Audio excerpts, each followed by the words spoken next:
Let me get to the domestic issue, and then we'll wrap up. And that is the dope law of Colorado and Washington State. The Republicans I'm totally opposed to it. Okay, now tell me, would you enforce the federal law if you're the president and shut down those markets?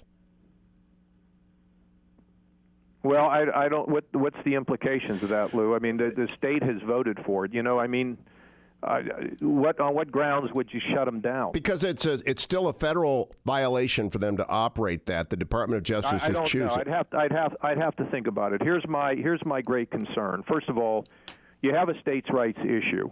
The people in those states have voted that way. The federal government's decided to kind of look the other way.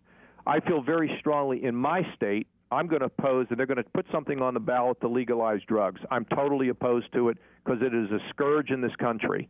Now, I would have to give it thought.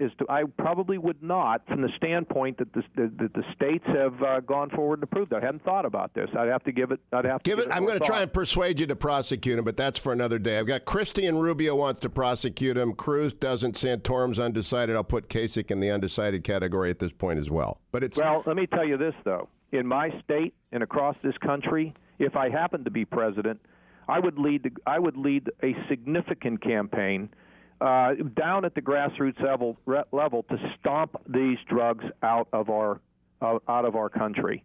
We're doing it in Ohio in a variety of ways through education, prosecution, and it's an unbelievably serious problem. I don't know if you saw the New York Times on Sunday. The quiet death caused by heroin, and no one pays any attention to it. These are horrific things, and but that's what Christie said.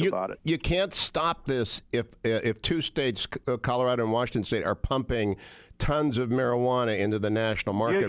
You know what? You may be right. I just want to give it some thought.